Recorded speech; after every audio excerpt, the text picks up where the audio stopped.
Well, welcome to everyone. This is From Dial Square to Where, Rantcast 3. And I take no pleasure from doing these. I really don't. It's just been something that you just have to do at times. It's just been so bad lately. And the fallout from yesterday's match has been so poor, with so many talking points, or ranting points, I should say, that this emerging of me and my friends here and all your friends just had to be brought to order. We've got Ryan joining us soon. He'll be with us in about 5 or 10 minutes. But as you can see with me, to my right-hand side here is Tanner D, the bearded gooner. How are you, Tanner? Not bad, Andrew. A little tired here. Up late last night, got up, but raring to go. Lots to talk about. Yeah, there certainly is. Well, just briefly before we went live, we started a discussion about yesterday's game, and I mentioned that it was another very poor overall performance. However, it was probably one of our better ones for a few weeks, but still not good enough in many, many ways. And you were just starting to answer that question yourself. So carry on. What did you think about the game overall yesterday before we start getting into sort of finer points and finer details about what's going on? What was your general overview? I'm with you on the sentiment that it was one of our better performances, honestly. I mean, you have to say, obviously, and we were in the game. We certainly had some chances. I thought, going forward, it was just sort of down to some individual mistakes, really. That the Aubameyang offside in the first half, and he was offside. There's no, not arguing it. It was the right call. I'm nothing if not objective most of the time, but overall, I thought it was one of our better performances. But still, that being said, still way off the pace in terms of where we need to be in the performance that we need to be putting in.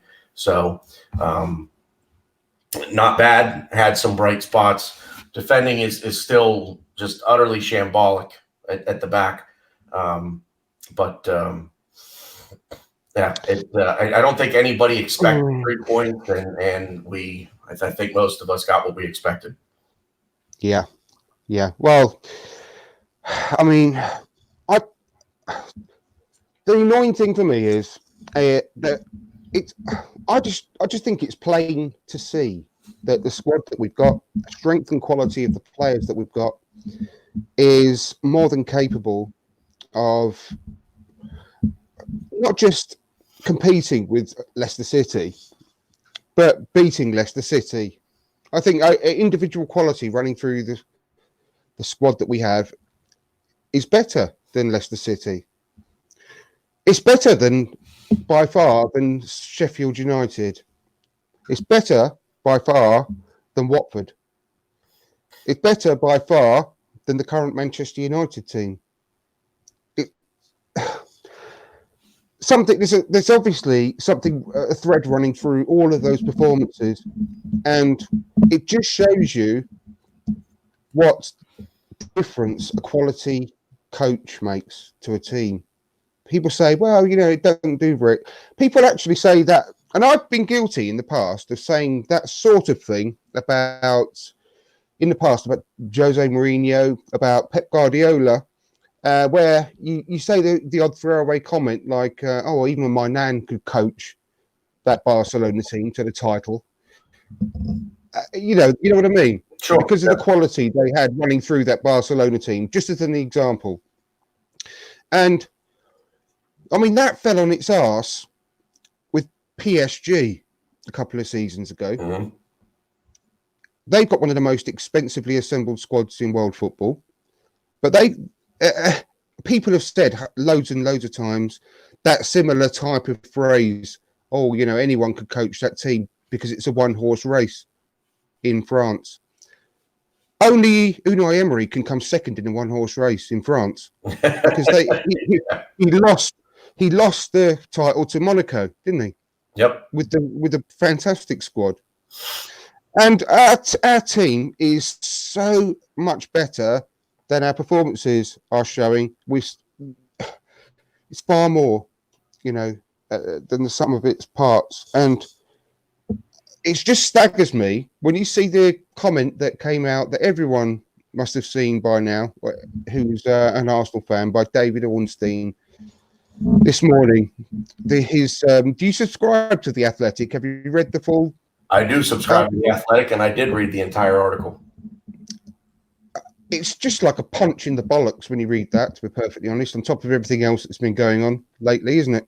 Yep, that's exactly what I said last night when I saw it, and I actually said that before I even read the article, and it's a punch to the gut. It feels like someone just came up and sucker punched me right in the gut, knocked the wind out of me. I was left utterly breathless when I first saw the tweet from David Ornstein, and again before even reading the article, I was left utterly breathless at the idea that this ownership group, that the executives of this club can watch what is going on and not act or say, no, you know what?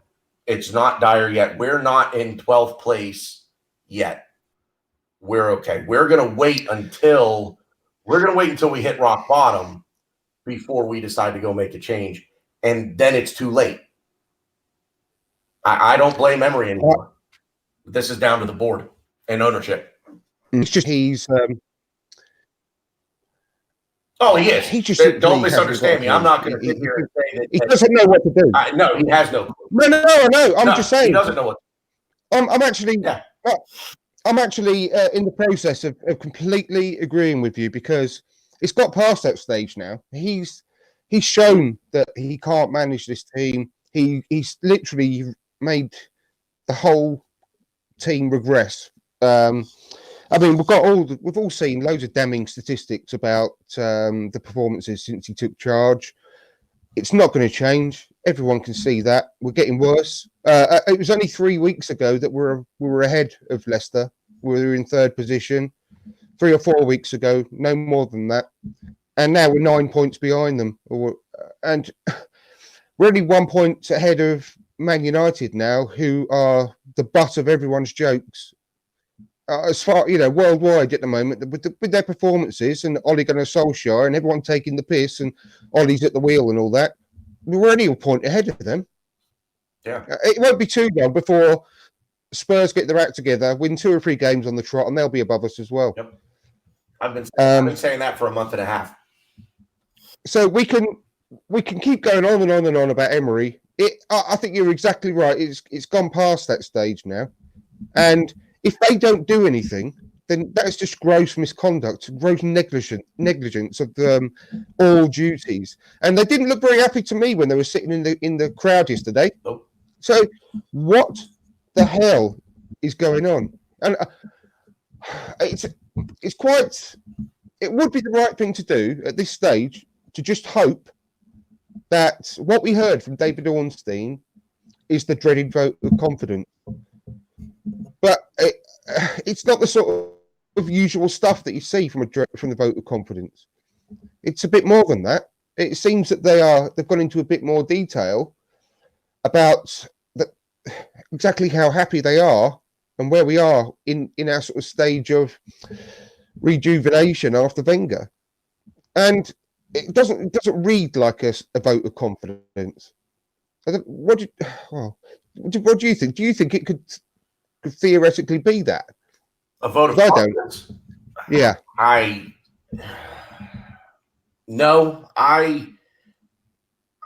you came on with me last week, you said something that's kind of stuck with me here, that the board, Raul Edu, I don't think they had a plan B.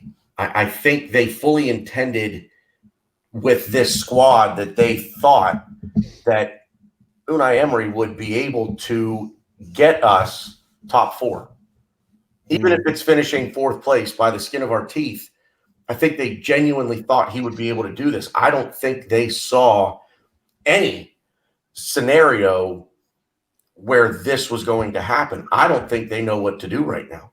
I don't think, I mean, it's one thing to, to go and talk to Louis Enrique or I saw a rumor yesterday about Steven Gerrard quitting Rangers if this job became available. And everybody talks about Freddie getting the job. And I just don't think that they're ready to pull the trigger because I don't think they were properly prepared. I don't think they had a contingency plan in place for the disaster that is staring them clearly right in the face right now. So the vote of confidence, I think that the board may well be, to a degree, in the same boat that Unai Emery is in, and that they don't know what to do.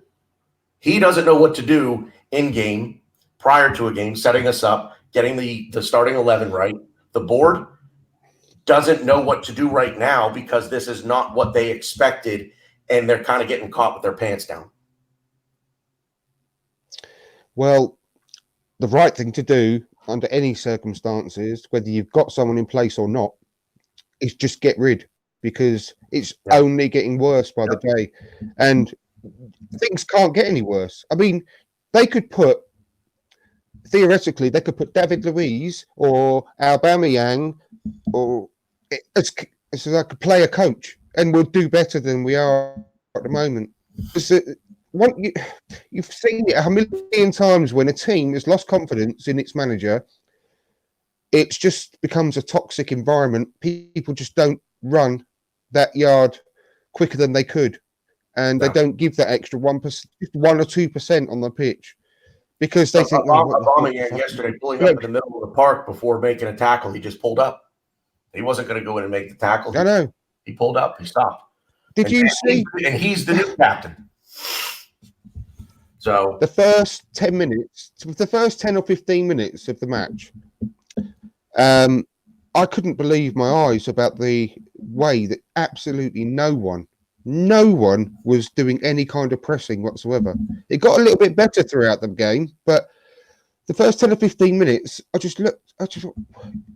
they were passing it around. Leicester defenders were passing it around amongst themselves, and there was a good 10 to 15 yards between our strikers and them. You know what? We're supposed to be playing out from the back, and Emery wants to be this pressing side, yet every single team that we come up against does this to us. They come at us with their high press while we pass the ball from fullback to center half, back to our goalkeeper, back to our center half, try to get it up the pitch. Then we pass it backwards yet again. How many times from a corner yesterday did we swing the ball in only for it to go all the way back across the halfway line for us to start over again and build up? This playing out from the back thing from the beginning, to me, makes absolutely zero sense. Why do I want to play with the ball in my end of the field, in my end of the pitch? I want to play with the ball in your end of the field. That's where I'm going to score. This makes no sense to me, but that's all tactics and everything else. I'm going to try not to go off on a rant here at some point today. So no, well, I won't be able to hold back for too much longer. But the playing out from the back thing, I can totally understand, because people say kick it. People are asking, well, kick it long, because that's where we want it to be. And that's when you're playing out from the back. The way I see that, the way he wants to play it, it's the same thing. However, what he's supposed to do is entice 3 or 4 of their players to your defence first to get them out of the game, and then pass it over the top of those 3 or 4 players. So theoretically, you are playing it long, you're just delaying it a bit. So you get as many of their team out of the way as possible before you lump it over the top of them. But we haven't got the intelligence to do that at the moment, unfortunately. So that's just that. That's by the by. But the way that we are performing, we've all seen again that the rumours about all the player unrest, Torreira, Aubameyang, Lacazette. You can go through the whole team. It's probably the same. But if we lose Aubameyang, then because there's loads of rumours about him being chased now by Madrid, Barcelona, you name it. Yeah. As soon as one or two get named, there's going to start being a bidding war for him in January, no doubt. And January will probably be the time when we got rid because of the price we could effectively get, because he'd still have 18 months on his contract. Whereas if we wait until the summer, it's only got a year. And that could affect the price by 15, 20 million in this stupid marketplace. Yeah. And if we like, I think I was replying to maybe you said, well, if we didn't have him, we'd be bottom three. Because who else is scoring for us? There ain't none. You know, I think Willock's got 2. Lacaz's got 2. And they every single player at the moment is looking completely pissed off. You know, they're looking thoroughly miserable. We seriously got to... Someone's got to give all the players, the whole club, a Chinese burn at the moment to wake us up, because we're sleepwalking down, and down. And it's really scary, because these things are going to happen very quickly once they start. Oh yeah. By Christmas, if you get a whole top 6 race, if we're not careful. Absolutely no doubt whatsoever. No doubt. And it's just like a boat springing a leak. It'll go down a lot quicker than you imagine. And once it starts, I say it's very, very hard to turn it around, you know, like a nose-diving plane. But I think probably for me, one of the most really worrying things is all the player regression. And I've talked about this on Twitter a lot recently, and I put out quite a few tweets about the complete slagging off of our players, and everyone's losing patience in them. And I'm normally, under all normal circumstances, I would be the first person in this situation of a rival club. I'd be blaming the players. I wouldn't be blaming the manager. I'd say the players have got to do better. But it's clearly obvious from Emery's work history with all the clubs he's been at before and what he's done to this club whilst he's been here, that he is by far more to blame than the players. Now, I'm not saying they're blameless. They can do better. But, and you've probably seen this, and I'm sorry if I'm repeating myself, but Danny Ceballos, the first couple of games of the season against Burnley and what he did in the summer for Spain, that's Danny Ceballos. That's the player. He's lost all of his life. He's lost all of his spark. Mm-hmm. He's been played in 4 different positions in a new country, in a new team, without speaking the language. Kid, he's only 22 years old. Yep.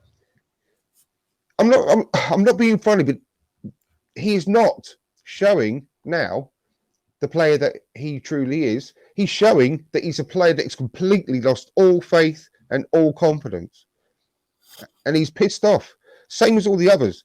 And I could say the same about Saka, about Willock, about being dragged off at half time, embarrassed twice in a row, you know, ruining the kid's confidence.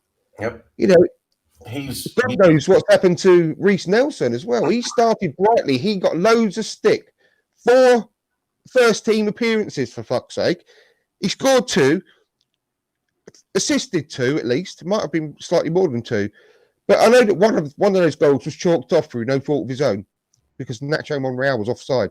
Yeah. But he started brightly, and our fans jump on his back immediately, straight away. But he's pulled out the team. You know, one half of poor football, like by Joe Willock, for example, he's taken out the squad. But you have like Granit Xhaka before all this kicked off. He played every single bloody week. You don't get pulled off for a poor half. Right. And you ruin the youth confidence. And now all this is down to the coach. It's not down to the players, because they're a close-knit bunch, our squad. You can see that a million miles away. Well, look at when David Luiz scored the winner against Bournemouth and everyone piled on top of him. You know, they love him. Yeah. Yeah. Our squad is really close. Yep. You know, you piss one off by really mistreating them, then they're all going to start feeling pissed off. Yep. Well, maybe, you know what? Maybe the players need to rise up. Maybe the players need to maybe they need to take a page out of Spartak Moscow's playbook and basically just get him fired. I read on the speaking of Athletic. I read. I don't know if you got a chance to read this, but it was from James McNicholas and Amy Lawrence. I was sitting here reading this last night. This was before the Ornstein news broke, and it was just a very eye-opening piece into the history of Unai Emery and the history that he has, not only in Spain, but then in Russia and in Paris, and now the history that he's unfortunately writing with our club. He is not a player's manager. There were talks of how he just would drone on and on and on with the players, and to the point where they finally just tuned him out. And when he was at Valencia, the supporters actually wrote a letter to the club saying he's got to go. And then and finally he did. When he went to Moscow, the players basically chased him out of the club because he had scolded one player for forgetting his passport, only to turn around a couple of weeks later and Unai Emery forgot his own passport and the team had to wait 3 hours for him. And the player said, "No, we're done with this. So maybe that's what it'll take. Maybe that's what it'll take. It'll take the players here rising up against him and saying, we're not going to play this way anymore." I think they're trying to, honestly. I to a degree, they look incredibly uninterested on the pitch. Like I say, to a degree, they're competitors. And once they get out there and the ball is kicked off, they're going to play. But I don't want to drone on here. I think maybe the players could, maybe the players could do something, because you can tell they don't respect him. They don't play for him. So maybe that's our only hope at this point. Well, I don't want to say I told you so, but I told you so. I went through its whole history. Yeah. I fully researched his history, and everything that, because I haven't had a chance to properly read it from top to bottom yet, that article. I started reading through it, but I've had a busy day today and haven't had a chance to properly read through it. It's quite lengthy, isn't it? Yeah. But I totally concur with what they probably have said when I read it all the way through. And I think I mentioned it before. I think I mentioned it on your show about learning about what the fans think about him from all the previous clubs, and none of them have got anything good to say about him at all. And I think he only lasted, if I'm correct, about 8 months at Spartak Moscow, didn't he? Yeah, he didn't last a full season. No. And he was actually fired. The owner of the club actually came into the locker room in front of the players and and sacked him in front of the players in the locker room. And the article went on to basically say that he didn't look stunned by the decision. He just very calmly just walked out the door and left, and that was it. You can't get much harsher than that, can you? No, not at all. That's really harsh. Yeah. And that must be very, very bad to get to that stage. Yeah. Well, if the board, let me ask you this: what is DEFCON 0 for this club? Where is rock bottom? At what place in the table does this club need to be, and how far out of turning it around? Because that's where I see now they have a position in mind and I'll say a point break where they say, okay, now we're out of it. It's untenable. We're not even going to qualify for Europa League next year. Now he has to go. And that's what it seems like they're waiting for, which you can't wait until it's too late. But what do you think is that point? It's an excellent question. I really wish I knew. I mean, I'll tell you what, up until yesterday, I would have said, I would have quite confidently said about losing to Leicester and being 9 points behind. And I think it's 8 points out of the top four now. I think it is. We're exactly 8 points out of top four because City actually sit in fourth place right now. We might as well have an extra point on that because of our goal difference as well. Our goal difference is the worst. And -1. -1. Do you know what? I saw something today, and it was we have made the worst start since 1982 to 1983 now, officially. Yep. 12 games gone, and we're on the same points after in 2014, 2015, but at that point we had a +5 goal difference under Wenger. That was the difference. And even at the worst time under Arsene Wenger, we played some good football. You could actually say that even if we lost a couple of games really poorly, we'd still go out and spank someone 3 or 4-0 one week. Yep. We can't do that now. We're playing like Stoke City, you know. And I tell you what, and I'm not even exaggerating now. If we got put up against, say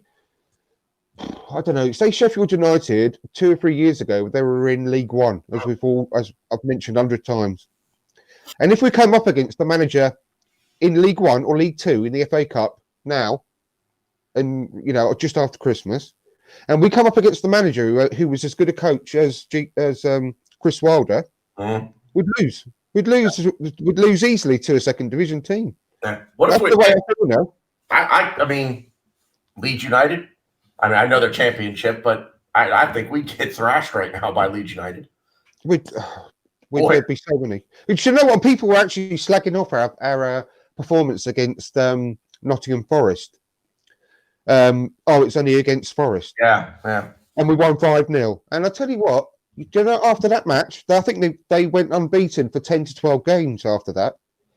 If we played them now, they'd beat us as well, probably. Yeah.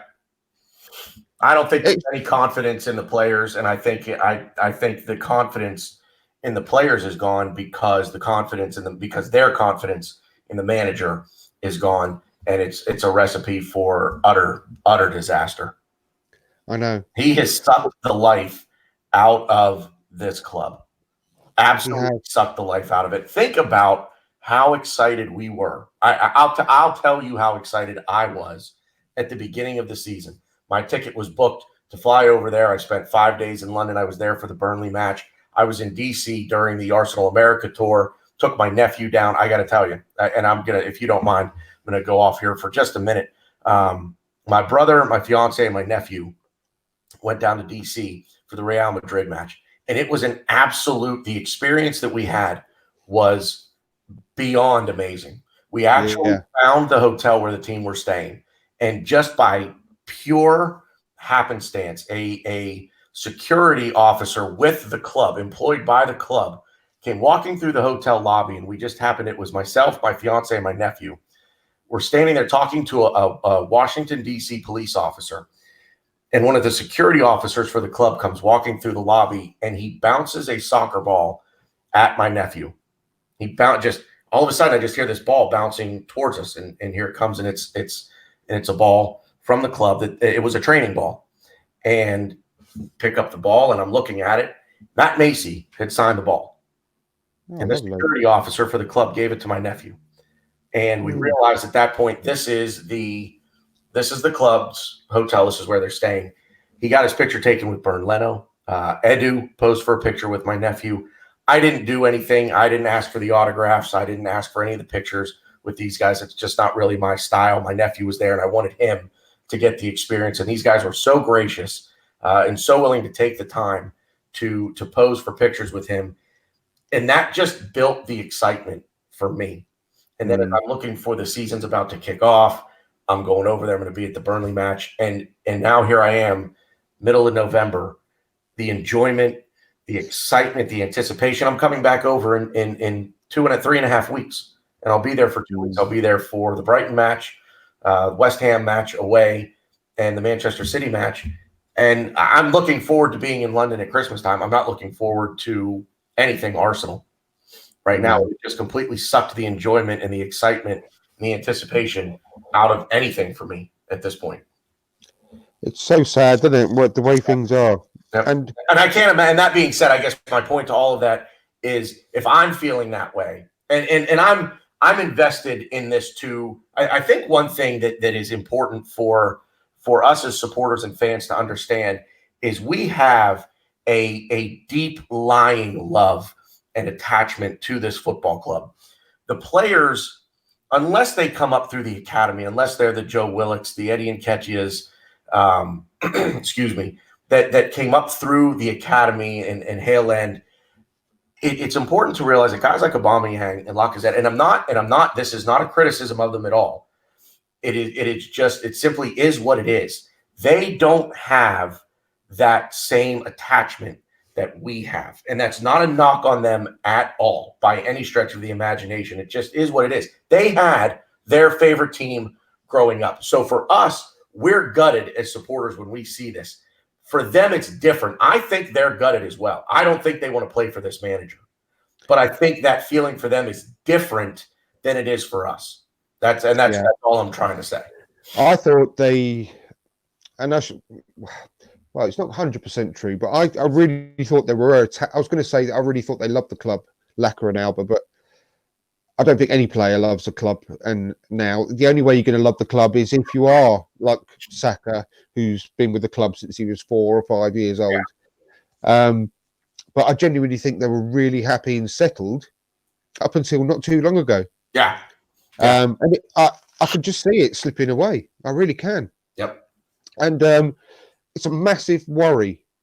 If we lose the players like Torreira, Aubameyang, Lacazette, we're not going to be able to replace them with similar quality. No. At all. No. Because I'd like to call on Swiss Ramble to actually tell us all exactly how bad it's going to be for Arsenal by not qualifying for the Champions League this season. Because I'm led to believe that it's going to be very, very bad financially if we don't. We're going to be in a lot of trouble. And last summer, they gambled a lot with the incomings and outgoings to get top 4 this season. So the fact that they're not doing anything by getting rid of Emery, just to try... Well, they should have done it before this match that we played yesterday, because every single point is precious, as I said before. And we just threw away 3 points yesterday because there's no way we're going to beat them. And that was obvious.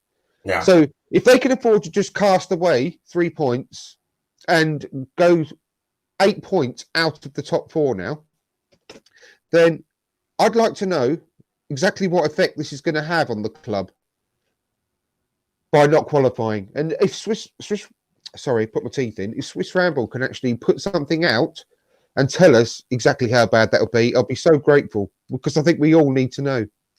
And if they're not going to do anything, then they're actually seriously damaging Arsenal Football Club, and they're not doing their job properly. You know, it's gross misconduct by not sacking him if at the end of the season we're going to be in serious financial shit. Yeah, How are you, Ryan? Sorry, just to butt in. You're right, Ryan. You joining us? Oh, I think he's frozen. Yeah, I think he froze. Yeah. Okay. Well, I'd like to call on him to do that, Swiss Ramble. Secondly, I would like to call upon this We Care Do You movement, like I've been tweeting the last day or two. Now, you know, they seemingly had a very quick turnaround with the response from the club in the summer. We've not heard a single thing from any of them. We've had some good content coming out from Arsblog on Twitter. Mm-hmm. But I want to hear from the We Care Do You movement, because have they stopped caring? Well, because I haven't. I actually just saw a tweet. I actually just saw a tweet from them this morning. Oh, right. Yep. I don't have it right here in front of me. But basically it said, we are here. We're paying attention. We're watching. And I kind of get the gist of it, that I don't want to say lying in wait. Well, I think they're wondering if that was in response to my tweet. At least I hope that's what they're doing anyway. I wonder whether that was in response to my tweets then, because I've been asking for some kind of, because they've got to be severely worried as well, surely. Because if this is a serious issue, it's not just the fact that we're playing shit football and we're not winning football matches. The whole point is we are seriously damaging our brand and our product across the whole world at the moment. Yeah. Yep. We're losing a whole generation of supporters potentially. Yep. And if we don't get in the top four, like I said, we could be in serious financial shit. And for the first time last season, Tottenham overtook us with their income. And that is not something that's ever happened before, ever. So by being in the Europa League instead of the Champions League, we all know the difference in the amount of money you get and the amount of kudos you get as a club, and what you can and what that means when you're trying to attract players. Now we have got by on our past glories and still attracted some great players, but that's not going to last forever. No. If we lose Aubameyang, Lacazette, and Torreira, what does that say to the rest of the footballers across Europe? Let's say, well, I don't want to go there. Yeah, that knock that Raul talked about over the summer, that different knock when it comes from this football club doesn't really sound that much different than the knock coming from Watford, coming from Burnley, Bournemouth, Southampton. You know, just another mid-table club come knocking on my door that's probably not going to pay me what I think I'm worth. And why would any footballer want to come and play here right now? So that's a massive damaging effect. Yep. And if we that will obviously start. People will say I'm overreacting. I'm not overreacting. I'm sorry. If once you get into that routine, you're actually having to buy the players that are a step or two down from what we normally would, then that starts a whole cycle that's very, very hard to get out of. Very hard. We all know it's going to get hard. It used to be a top six, and it's not anymore. It's a top four with the teams. And sorry, I got that the wrong way around. I'll completely go backtrack. It used to be a top four. It's now a top six. I mean, and that means that with the likes of Leicester, they weren't in that sort of shout for the top of the table previously. They've got to be taken very seriously now, clearly.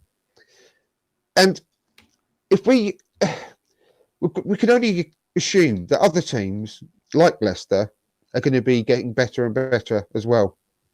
And we're not getting better and better. We're clearly getting worse. We're regressing very quickly.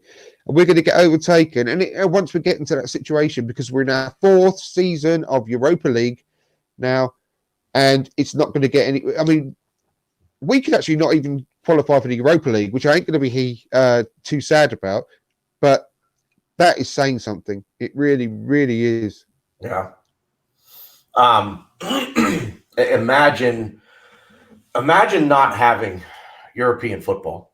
It just the sheer idea of that is almost unfathomable to me.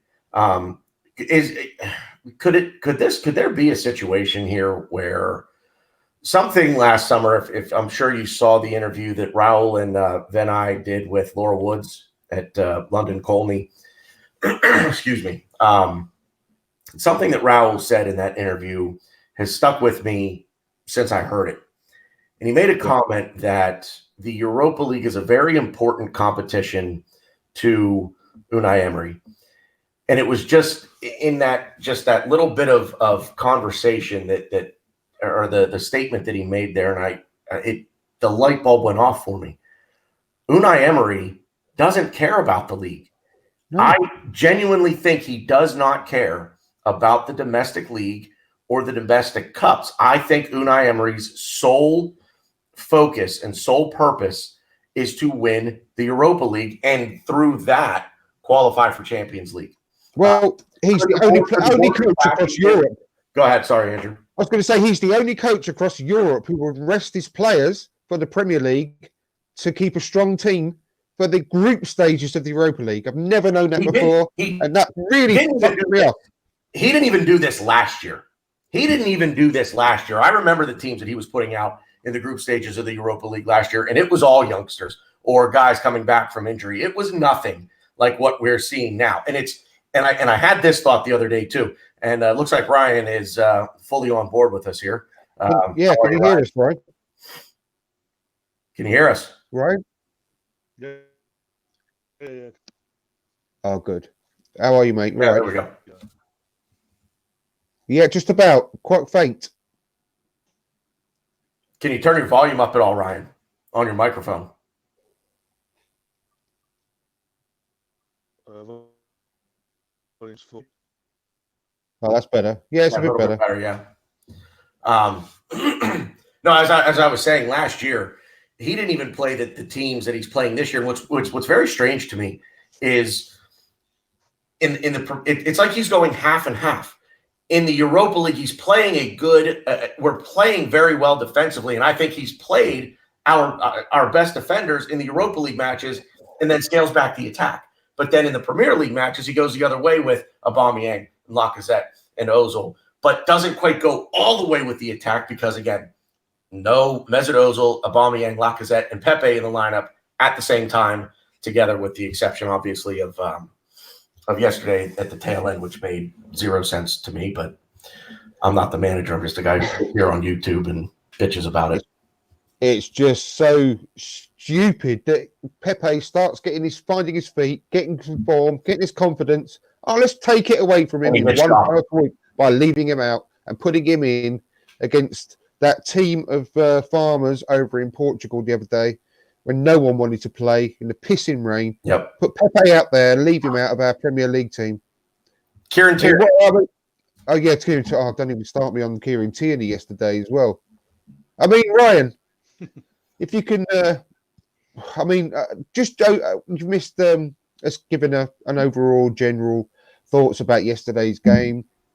And, we've gone into a bit more detail about the background of Unai Emery with his previous clubs, etc., and the way that he was thought of and how he was sacked by Spartak Moscow, etc. But just quickly and overall, give us your thoughts after the match yesterday. We don't have to go into sort of too much detail and analysis about the actual match itself, but your overall feelings after the match and what's come out of it since.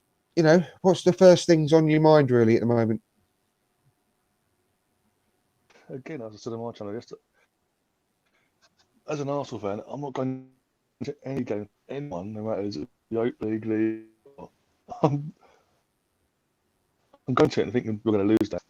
And literally, as soon as I saw the lineup yesterday, we was playing basically a back five with three centre backs with wing backs. So basically a back five, and then packed out his midfield with defensive-minded midfielders apparently. So I wasn't surprised going in, and I knew as soon as Vardy scored his goal, and then dominated us. Lots of the media, because we did well for 68 minutes. We were 0-0. We didn't look comfortable. We had chances, yeah, but so did they.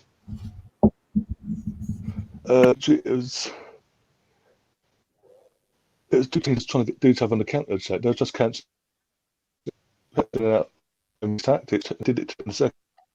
That first goal went in. I knew we were going to lose anyway. That just, as per usual, heads drop and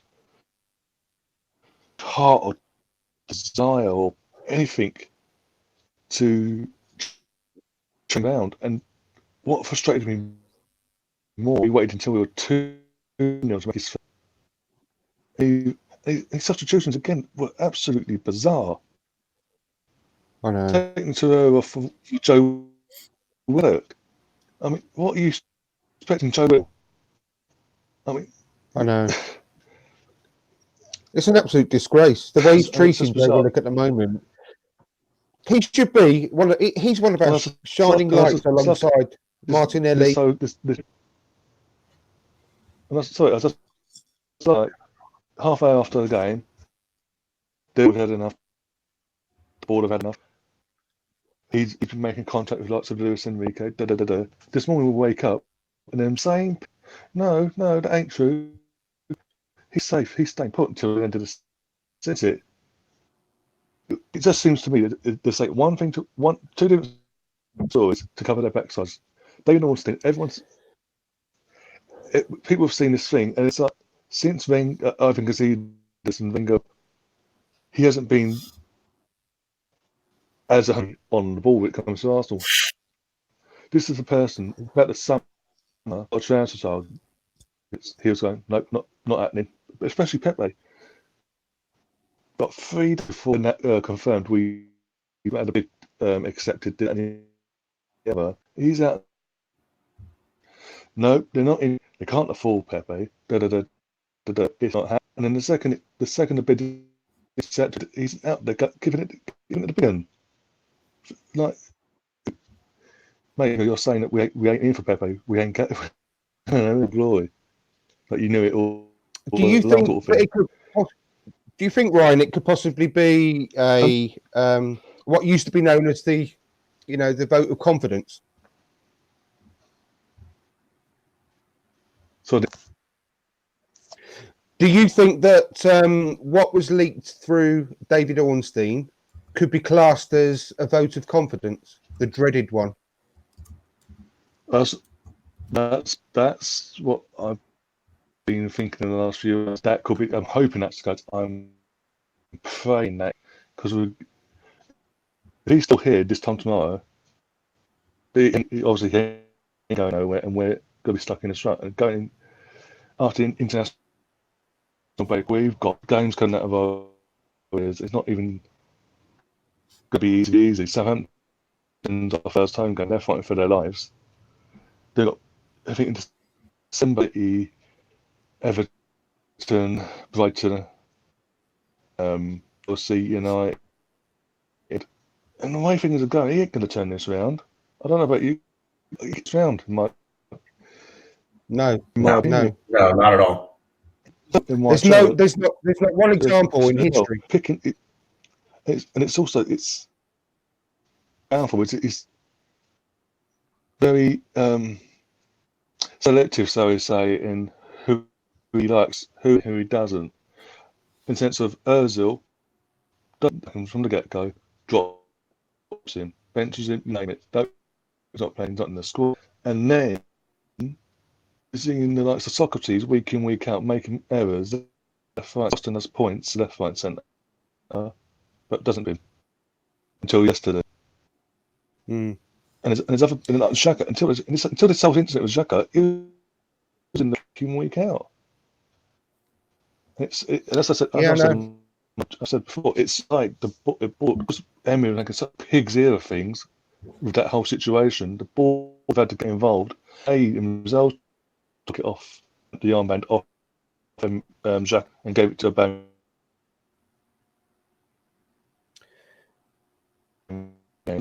We're losing you, Ryan. Why was it not said and mentioned and get away? Ryan, have you got any other applications open on your PC or laptop or whatever? We're losing you quite a bit at the moment. I'll come back to you in just a second. What I would like to know from you, Ryan, as well, is sorry, I think we lost. I might have lost him. I'll come back to you in a second, Ryan. I'll be back in 5 minutes. I've got my laptop sorted. Yeah, no problem at all. No problem at all. I mean, at the moment, I think we need to, like we said earlier, Tanner, that we need to sort of move on from talking really about Emery, because his shortcomings are there for all to see. There's nothing else really we can say about him other than I don't believe he's a qualified coach personally. I think he's just good at interviewing, and he's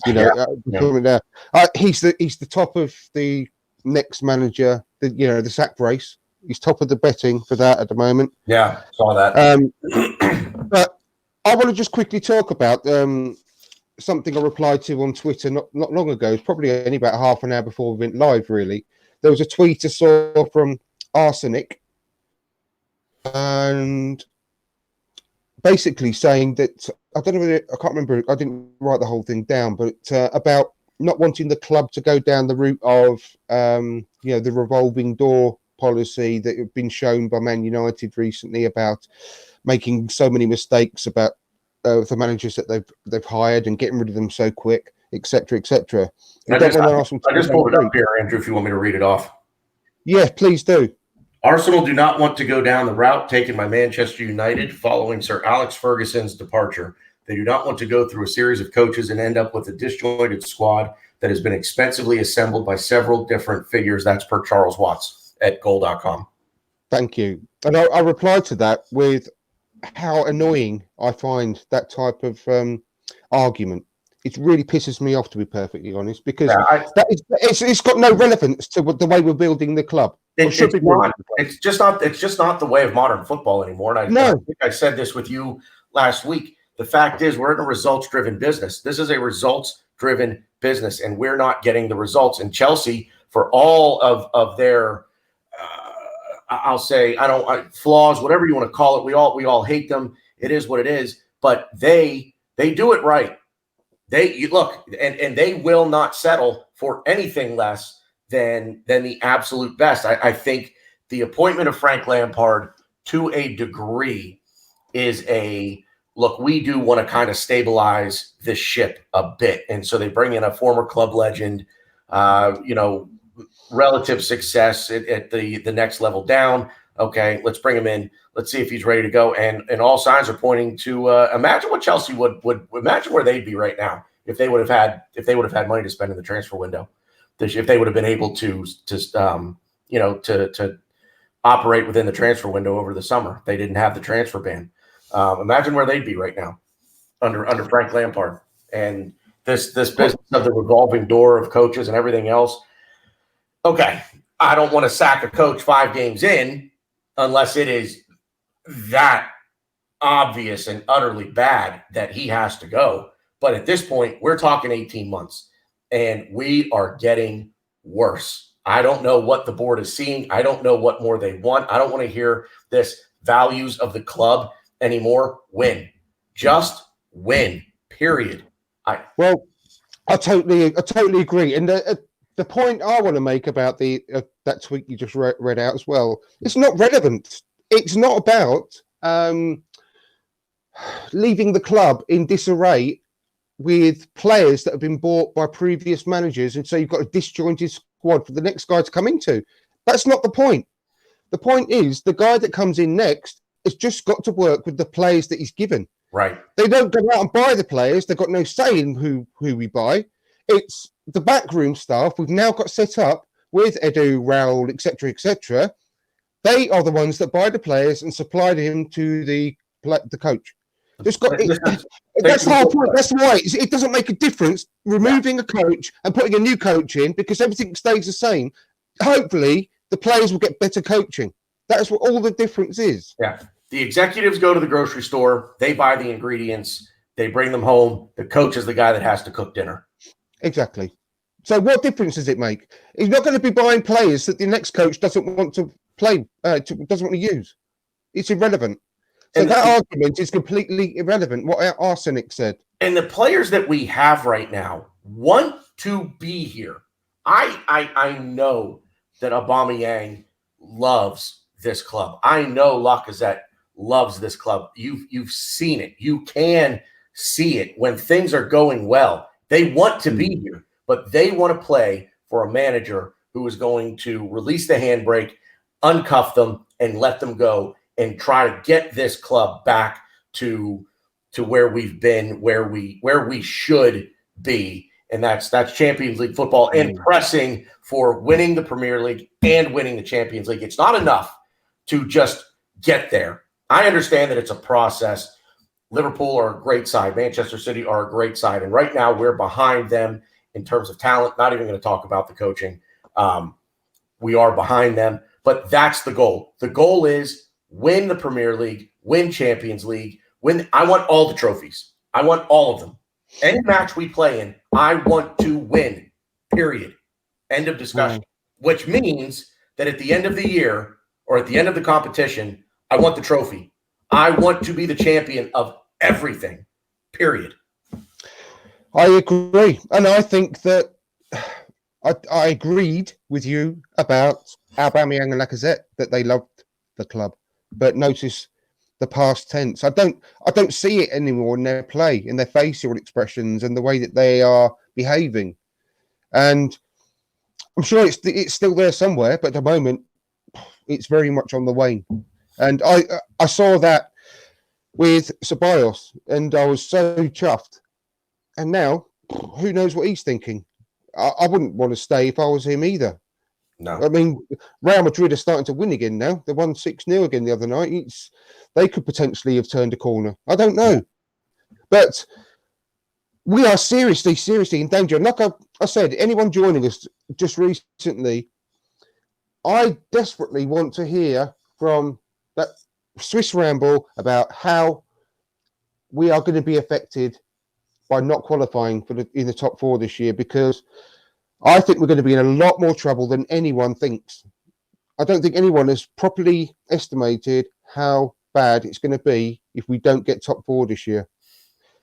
And it is going to be gross misconduct by Raul, by Edu, whoever's choice it's going to be, not to get rid of Emery sooner if we don't make it. Their heads have got to be... You've got to be on the block for it. And also, I know you said that you heard, saw a tweet earlier about the Weak EDU movement saying we've got our eye on it. Well, it's too late to have your eye on it. We need action. We need fucking action. I've had my eye on it since last season. That ain't going to do nothing, is it, having your eye on it? We need to have some kind of firm correspondence again. And we need to hear something about what the fuck is going on, because it can't go on any longer. We've got to get that guy out of our club before he destroys it any further and we end up losing our players in January. Yeah. Because that's the only thing that's going to happen now. We're not going to strengthen in January like we're all told to be excited about. We're going to be completely the opposite of excited because we're going to lose our best players. Yep. And then we're going to have to scramble just to try to finish, 8th or 9th, and it's just dire times, mate. Dire times. I don't know. All I can say is I've calmed down from last night. It was this morning for me. I think when Orton released the statement, it might have been about 4 a.m. for me. And then, yes, I was still awake and I saw it live. I had put out a series of tweets and kind of, I'll say, gone off the deep end a little bit. I bought a ticket for Brighton. I'm going to that match. I have the ticket. I said, but I won't go to Manchester City. I'll be in town for the match. Do I spend the money on the ticket and support the club financially? And said I wasn't going to do that. And I don't. I'm softening on the stance a little bit. I don't know if I'm going to do it. What's the best way to support? Everybody has their own ideas of how to support. And one thing I want to say is I see a lot of things on Twitter, and social media eventually will be the downfall of first world society, in my opinion. But everybody has their own way of supporting. And hopefully there's some dog fans, or dog people listening to us. And I see something where I see people say, my dog is the best dog in the world. And all these dog owners say that. None of them are wrong, if that makes sense. I have the best dog in the world. You have the best dog in the world. We're not wrong. We all are supporters. We're not wrong. And the way that we support, as long as it's not vile and vitriolic and toxic, it's not wrong. You support in the way that you feel is the best way to support without, again, being vile and toxic. The things that were said to Granit Xhaka, I've even seen people who have said that they wish Unai Emery would fall out of a helicopter. Come on, man. He's a human being. We don't think he's a good football coach. We don't want him here. But I don't wish him any ill will. I don't want anything tragic to happen to the man. That is so far and away beyond my realm of comprehension when it comes to sports. I can't even honor that. We all support in our own way. And I don't like seeing people say, oh, well, you do this, so you're not a real supporter. You're not one of us. You're not this, you're not that. We all choose to support in our own way. And as long as it's not hurting anyone, it's not vile, do what you do. You support in the best way you know how to support. For me, while I'm in London, I will make a decision on the Manchester City match. I don't know what I'm going to do. I think you should just make your decision based on who's in charge at the time. That's pretty much exactly what I'm going to do. I'm going to wait a little bit to see if in fact, and I will say that a lot of folks on Twitter have hit the nail on the head with David Ornstein, that since Ivan Gazidis has left and subsequently Arsene Wenger, that he has not been as, I'll say, reliable as what he once was. So perhaps his very well-placed source in the club was Ivan Gazidis or someone directly underneath Ivan Gazidis. He did miss the Pepe transfer. So perhaps he's wrong. Perhaps he's wrong about this. Maybe he's being fed this information to – I don't really know why the club would feed him this information, because they have to know that this is going to rile us up. The dreaded vote of confidence. Like I said, it may just be a differently worded, or maybe that's the way David Ornstein has worded it, but hopefully it may be the dreaded vote of confidence. I don't know, but we've got to be looking a bit more imaginatively for the next guy as well. I mean, this Luis Enrique business and all that, I don't know whether I believe it, but if it is the case, it's just the wrong.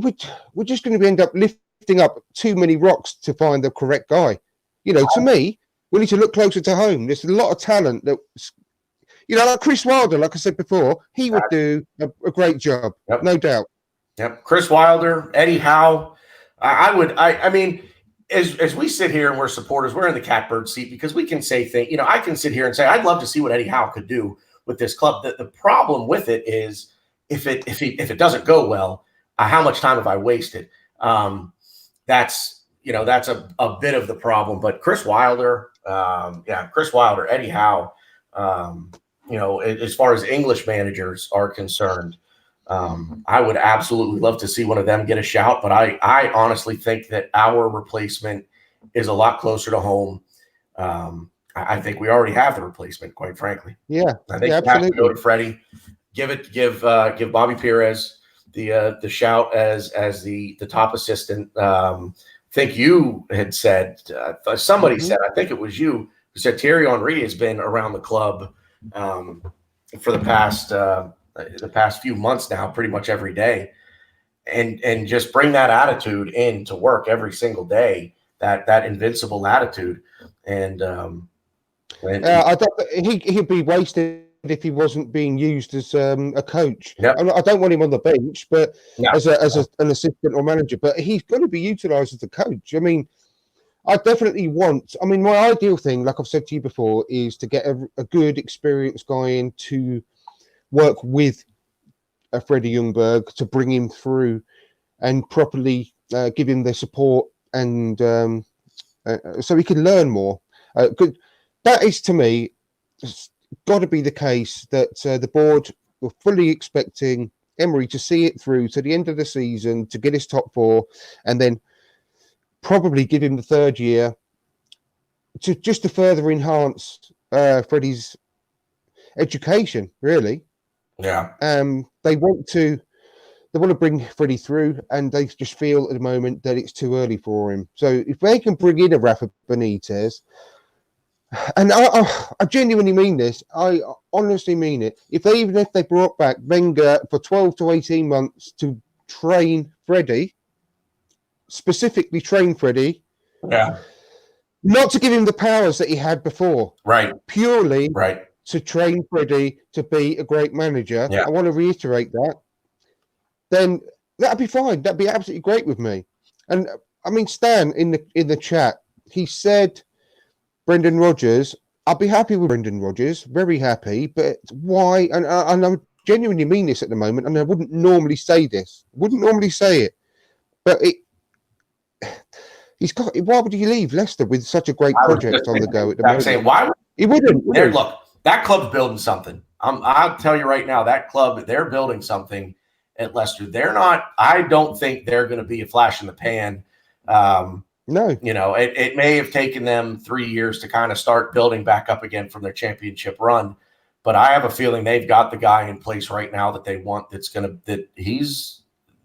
Watch out for Leicester. It's no longer going to be the big six, the top six. There's going to be a big seven in short order. The big clubs, obviously Manchester, the London clubs, and I think they're going to sneak into that group. I really do. I think they're going to put up a good fight for their good young side. You could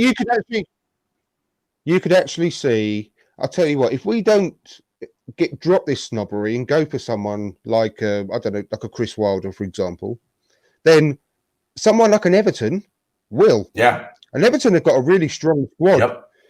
And if they get someone in like him, imagine the damage they could do as well. Yep. Now, for me, funny you say that. I mean, everyone. Sorry, no, I was just going to say I hate Liverpool so much that by default I pseudo root for Everton. As long as they don't play Arsenal and Everton winning a match doesn't negatively affect Arsenal, I root for Everton. And Marco Silva up there. I got to say I can't imagine being an Everton fan and how disappointed they have to be with the squad they have. And I mean, Marco Silva was their first choice, or was their choice for a year. They wanted him in, and then they get him in kind of a be careful what you wish for. But yeah, I know Chris Wilder is a good shout. The only thing that really concerns me with the Chris Wilders, the Eddie Howes, if anybody's really considering that, is can they do it at a club the size of Arsenal with the expectation that comes with managing this club? And that is something that also I think they would do. I think Chris Wilder would do very well, man management wise, tactics wise. It would be the expectations of the big club. Could he deal with that? And that's something that has to be talked about as well. I think that Chris Wilder is not doing his CV and his reputation any harm at the moment, is he? Oh, I know. They're insane. And he's teams and managers this season, the way he plays football. And he should have beaten Tottenham yesterday as well. But with Eddie Howe, I really like the right guy for Arsenal either. And I'm worried. I am worried about him because they rush to 40 points every season and everyone's gushing with praise about their Bournemouth and the way they play football. And they go on this great run and they beat some good big teams. And then all of a sudden they get to that magical 40-point mark and they go off a cliff and they just go missing for the next 4 or 5 months. And they got relegation form most seasons. You have a look and you research that and you'll see that I'm not telling you that, anything that isn't correct. They just go off a cliff. And that worries me big time because that's some kind of mentality issue. We don't need any more mentality issues, do we? Definitely. And Stan the man says, please stop saying Eddie Howe. I'm with you, Stan. I don't want Eddie Howe, although I do rate him. I do hope he gets a decent job. But well, not that he's not got a decent job, but I do think he deserves a chance at a bigger club. But I don't want it to be with us, unfortunately. Exactly. But I don't say he plays good football, but there's some serious issues there anyway. But I do also think that Brendan Rodgers would be a fantastic choice, and I just don't think. I don't think he'd leave. I don't think he'd leave. No. Look, man, I'd take an alligator in here to manage this club right now. At least teams would be afraid of the alligator. But anybody right now, then anyone other than Unai Emery, it has to be. Louis Enrique doesn't really, to quote my grandfather here, Louis Enrique doesn't really blow my skirt up. But you know what I mean? He doesn't really do it for me. Jose Mourinho, I think he'd get us top 4, but there's just no way that Mourinho would sign less than a 3-year contract. And by that 3rd year, he would be so toxic in the club. He would have alienated players, and the youth wouldn't be coming through. They wouldn't be getting their opportunity. So Jose Mourinho anymore is, unless he'd be willing to come in for the rest of the season and say, okay, I'll give you the rest of the season and then reevaluate in the summer and go from there with no further commitment. I'd take Jose Mourinho till the end of the season. That's it. But there's no way he would agree to that, first of all. I don't think we would pay what he would want to make, to be totally honest with you. But again, it's a non-starter for the most part. I think the answer is in-house, and I think it's Freddie Ljungberg. And I know the Wenger haters will cringe at this, but I like your idea. Bring Wenger in until the end of the year and let him groom. And we heard this talk from earlier in the season of during the cup matches, and the cup match against Nottingham Forest, and then the Europa League matches that Freddie was managing those, and now all of a sudden it seems like that's gone away. Yeah, exactly. It disappeared. I know. I tweeted that to because I heard it from a number of sources, and I tweeted it to Arsvlog, and he challenged me on it and says, "Can you show me or send me the links or whatever?" So I said, "Yeah, fine, no problem."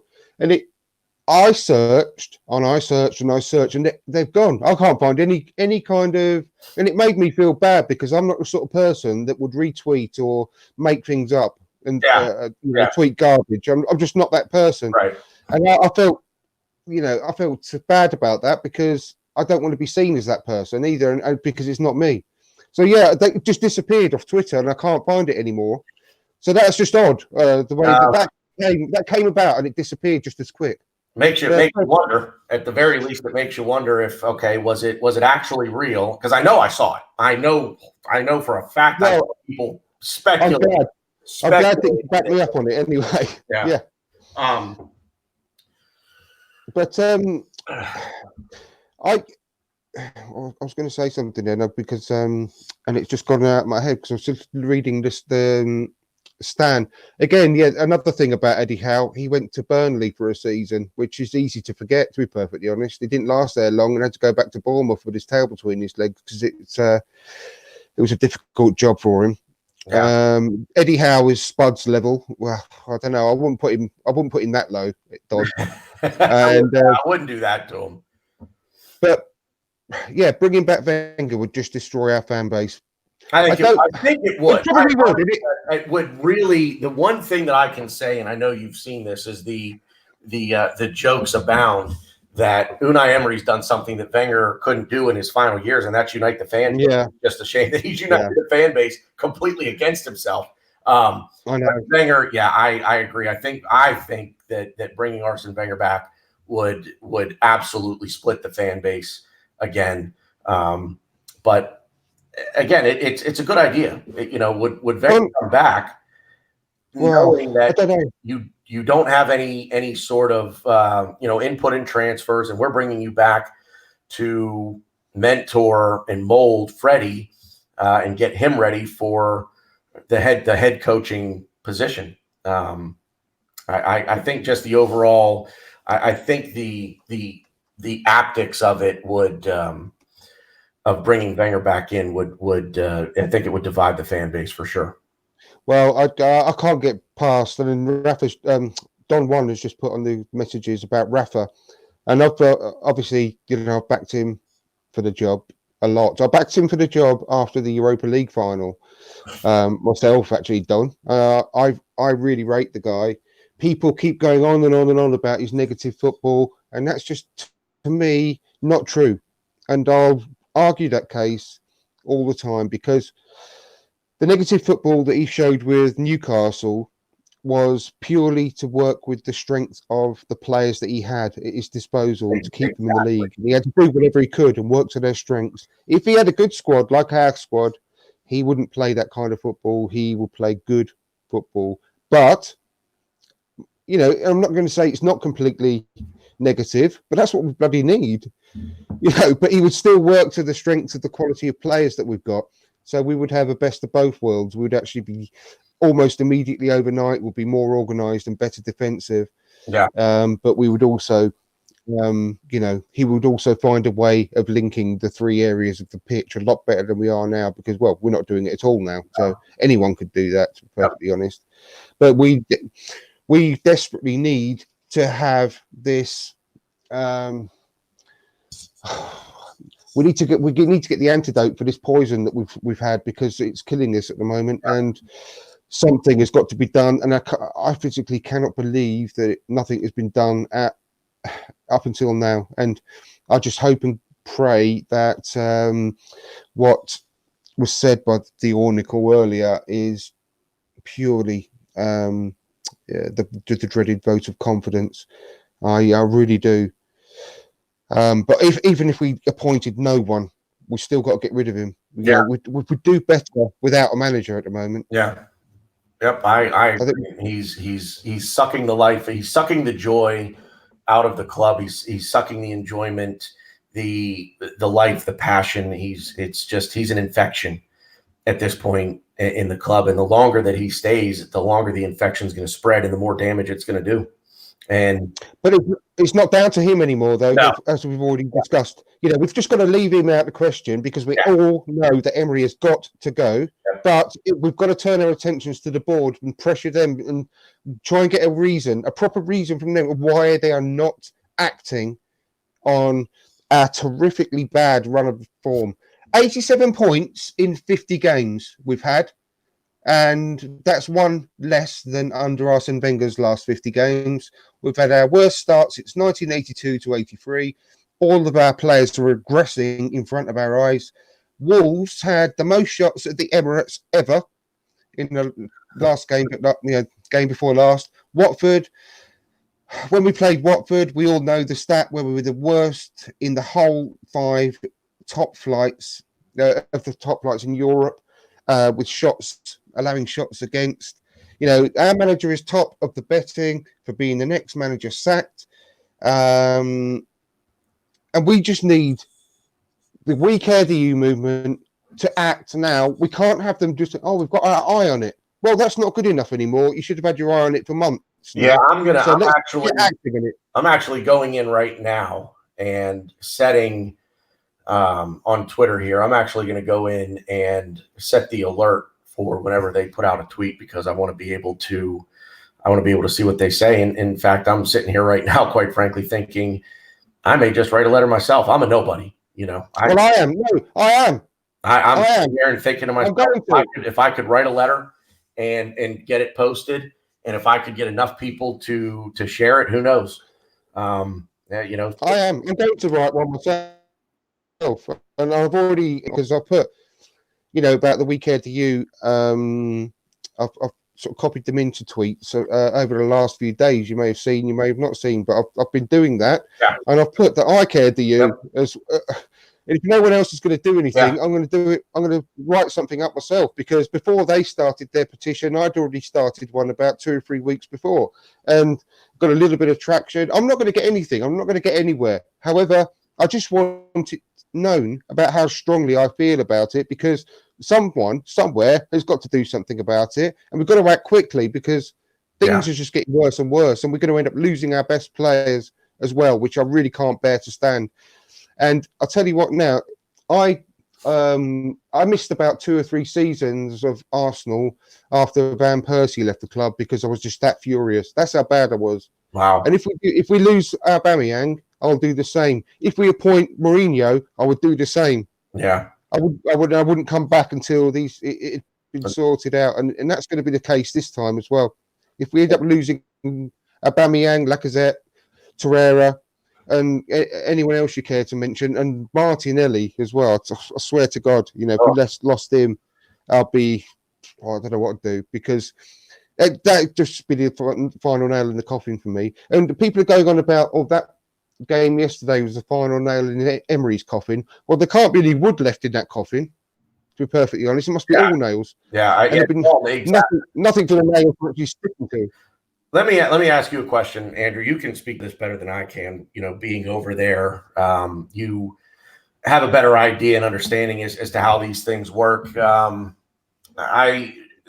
Ornstein piece aside, could it be that vote of confidence? Are these things, if he were to be sacked, would it be more likely that he would be sacked tomorrow, not today? Because today's Sunday, maybe they don't want to overshadow which I don't particularly care about, overshadow Liverpool and Manchester City. Fine by me. But is there any thought that the club don't want to upstage a big game, so they're going to wait until the day after the weekend to sack him? Is that something that Is that a thing, or does it really not matter? You typically get sacked the day after. If you're going to get sacked, you're going to be sacked the day after the final match. It doesn't matter.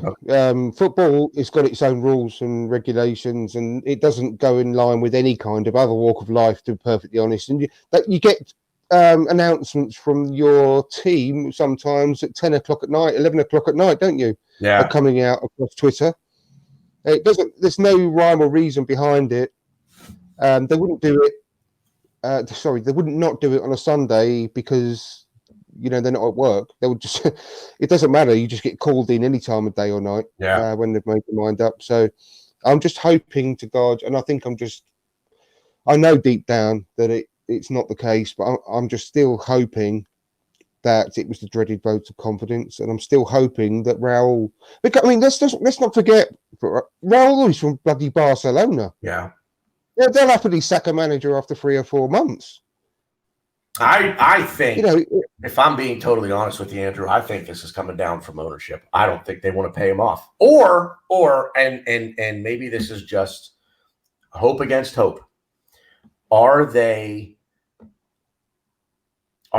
hoping that he will resign on his own? Is there language written into the contract where if he's fired, they owe him the entirety of the contract, versus if he resigns, they don't have to pay him? I don't think you'll get that salary from the third year, but I think you'll get a portion of it, definitely, because the reported figure, I don't know where it came from, so it's not something I know for sure, but the reported figure is 6 million. And that's not going to be from now until the end of the year, that's for sure. So it's got to be probably we seem to have. Oh. Did I lose you, Andrew? I don't know whether you can hear me anyway. Can you, Stan or Don, if you can put a little note in there to say you can hear me okay, that'd be great. Sure. Anyway, I don't think, Don, that the Cronks won't sack Emery just to save the 6 million quid. I really, really don't. Because I don't know whether you missed it earlier from what I said, Don, about how serious the financial issues will be if we don't qualify for the Champions League. And I think it's absolutely vital. And Raul came out himself this season, didn't he? More than that long ago, saying that it's got to be done this season. We've got to get in the top 4. So there's not one manager in the whole world that would just happily walk away from his severance pay, Tanner. He's not going to resign. He's just been mad to. He's not been in the game long enough to be, managers out there either. So I'm sure this is by far, I'm sure he's getting paid more from us than he was at PSG. I've got no doubt about that. Well, I don't have doubts about it either. No, so thank you, Stan and Don. Thank you for answering my question. But yeah, I don't think that he will walk away, and I don't think that it makes any difference whatsoever about when he's sacked. It just comes around to if. Now they may well be speaking to every manager that they can get their hands on in Don Raul's little red book, and trying to get someone lined up before they actually pull the plug. But at the moment, I don't think that should be in the consideration. Just get rid of the problem first, and then they can set about sorting it out, because you got to cut out the infection before you can begin the healing process. Well, absolutely. Yeah, absolutely. And worst come to worst, for God's sake, they've also got, I mean, I know this sounds ridiculous, but we ain't going to be on our knees. We've got Freddie there. We've got Steve Bold there, who's got a lot of experience working with the under-23s. A lot of our squad is from the under-23s now. Yeah. So we're not going to be on on death's door if we just have to rely on them for a couple of weeks. Right. So let's just do it. I mean, just getting rid of that. I mean, look at what happened to Man United when Mourinho left under Ollie when he started. The whole weight had just lifted off their shoulders, and they just it was like a switch going on. Yep. And they just all that negativity was just gone straight away. Everyone just take a deep breath. It's just gone, isn't it? Within seconds, you feel like a new person. That would happen, I'm sure, once Emery was out the door and they could just express themselves on the pitch again. That's all it would take, and playing players in the right positions, for God's sake. Yeah. Picking the right players. Playing your best players in their proper positions is it's really no simpler than that. Think about it. It's not exactly. That's all it's down to. And this is coming from someone, and I may lose a little bit of respect for saying this, but this comes from someone who's never played a true organized game of 11v11. I've never played this sport in an organized fashion ever. And I can clearly see that it starts with play your best players in their right position. It starts there. It starts there. I can't make it any simpler than that. No, exactly. Well, Ray's put, I hate the apathy that we all feel now. And I'm exactly the same, Ray. I take no pleasure whatsoever in putting out the tweets I put out, right? Putting out the podcasts and videos I put out. I don't like it. I hate it. And I actually had enough last night. I don't know if you saw it. I put out a little 20-minute video I made of just lots of positive memories and positive images. I did see it. Yeah, just to make, hopefully, give everyone just a little bit of better feeling than that's going around at the moment, because we've all got to remember sometimes that this is a lot more. Supporting Arsenal is the club. It's about the feeling it gives you. It's not about the current incumbents of the manager, the current players. It's much bigger than that. Yep. We've all got to go back to basics sometimes and remember what this club stands for, what it is, and that's why I just thought I'm going to put that together yesterday. It's only like a glorified slideshow, but there's some lovely pictures in there that take you right back. Last night, and then I followed it up with highlights of Thierry Henry and Dennis Bergkamp and Ian Wright, and I actually almost sat here last night and watched the Anfield '89 match all over again. That was that moment that I fell in love with the club, and just need some positivity. We need some positivity. No, exactly. However it's going to come, we need it. Well, do you know what? I'm pretty much above everything else. Obviously, first and foremost, I am concerned, even though it's not my money, it's not my business, but it's my club. So I am concerned about the financial aspect of not getting the top four. So that is going to be a worry for me. But also, first and foremost, I think, which is the top of my list of worries, is losing any of the great quality players that I believe we have now. And I've been waiting for so many years to get a good crop of good British youngsters coming through into the first team. I've been dying for that for so long. And we've never had a crop as strong as this coming through at the same time. Yeah. And given the right guidance, under the right coach, what's to say that they couldn't be in another year or two? What's to say that they couldn't be the next, class of '92 that Man United found? Yeah, they could. They have the same impact. Yep. And I'm just desperately concerned about the effect all this is having on the squad, because I think I've said this 100 times, and again, apologies for repeating myself, but it's the strongest squad I believe that we've had for a good decade, I think. And to risk ripping the squad apart for the sake of not sacking this manager, well, head coach, I should say, is wrong. Absolutely wrong. Yeah. And I'm always, in fact, I think I started talking about this earlier and I never finished it off. And I will quickly, because I need to go soon. But I need to call it a night soon. But just quickly, I was saying earlier that normal circumstances would dictate that I would blame the players more than the manager if this was happening with another club. But on this occasion, I genuinely don't feel that way. I don't feel that we can blame the players too much after what we've seen over the last 18 months and what we know about how Emery was at his previous clubs. So on this occasion, I am not being too scathing about the players, because I think that they are all being affected as a whole by what's happening on the pitch. And I think that a good massive percentage of all the problems at the moment are down, and they can be sourced back to Unai Emery and the decisions that he makes. And Yeah, I just wanted to say I don't think it's the squad's fault. I think the squad as a whole is a very strong squad, and I'm not just talking about the quality of the players. I'm talking about the way that they all interact with each other, the way that it's a very friendly squad, and you can just see game by game that is eroding, and I'm worried about that. Yep, you said it perfectly. I couldn't say it any better. I agree, and I agree wholeheartedly with you.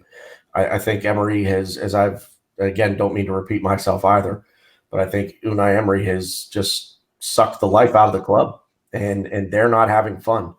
And if the board and ownership do not realize that this group of players, when you lose the dressing room, your time is up.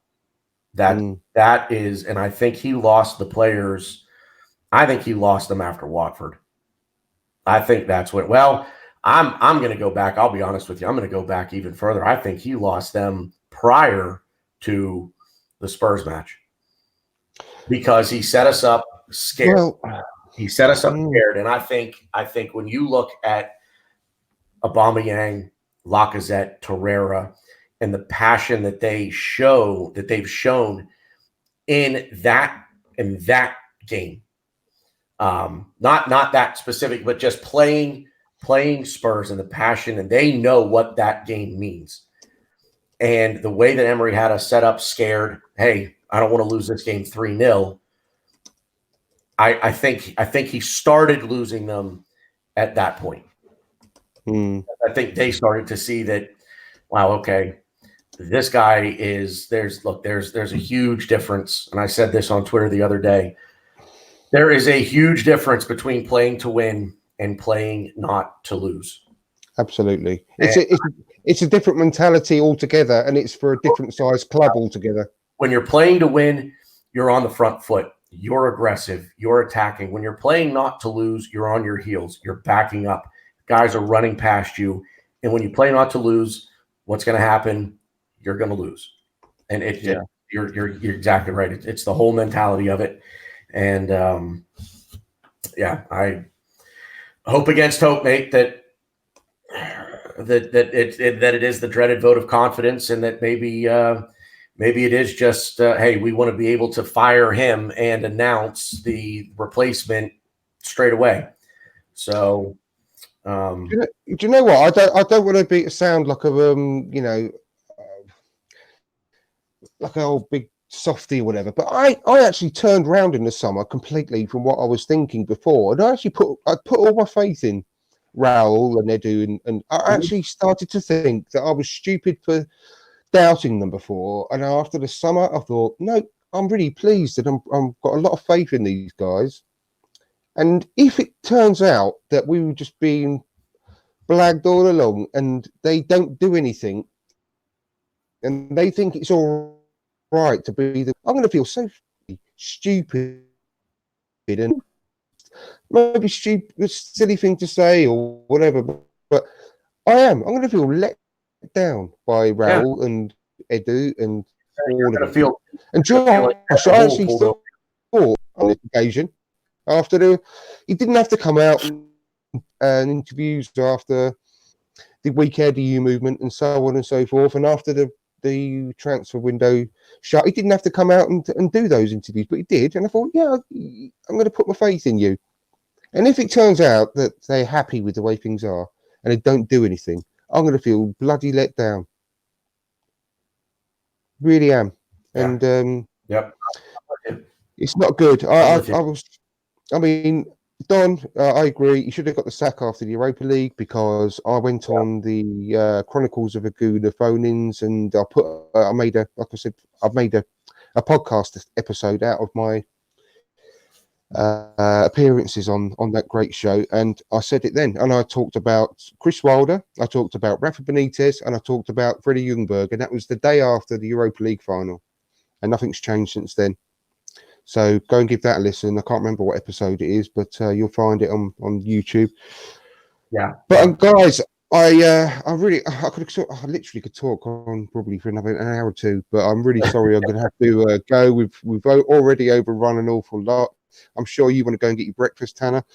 So thank you ever so much for joining me. I really appreciate it. You're going to be on another one of the Wednesday shows coming up soon, I hope. Yes, sir. Yep. Fantastic. I think I'm going to be putting my show out. Episode 2, I think I'll be putting out tomorrow, quite frankly. So, fantastic. Excellent. Well, yeah. yes, Stay tuned for that. everyone, So. no problem. Well, everyone's got your can see on the screen your Twitter handle, so please go and give Tanner a follow. It's fantastic. It's one of the great guys out there. Follow him on or subscribe to him on YouTube as well. Had a really good if you haven't listened anyone yet, people are listening now, thank you for listening. If you're watching live, please make sure you go and give Tanner his first video that he did the other day, which I was really lucky to join him on. That was really interesting. I really enjoyed that, and hopefully it'll be the first of many that we'll do together in the upcoming weeks and months. But thanks ever so much for all you guys listening. You've had some really good comments that have really kept us going today, so I thank you, Stan, thank you, Don, thank you, Ray, thanks everyone for watching, and please give us a like if you haven't done so already. I never ask for likes, and I never ask for subscribers whilst I do these videos, but please do. If you haven't already subscribed, and please subscribe. Please tell your friends, because I really want the word from Dial Square to wear out there, and obviously the same with all the great guests and their channels that I have on every week as well. But don't forget, everyone, on the 20th, I've got Nigel Winterburn joining me on the show, and that's going to be really exciting. Can't wait for that. So please make sure you hit the notifications button as well. It helps me with the videos somehow. Don't know how exactly, but it does. And so if you can hit the notification button, so you don't miss those live shows when they go out. But the next one on Wednesday, 7 o'clock, back to normal. And then the Wednesday after is the Nigel Winterburn episode. So please don't miss that. So thanks ever so much for listening, watching, whatever you're doing. Really appreciate it. Thanks again, Tanner. And we'll speak to you all again soon. See you. Take care. Bye-bye. Take care, mate.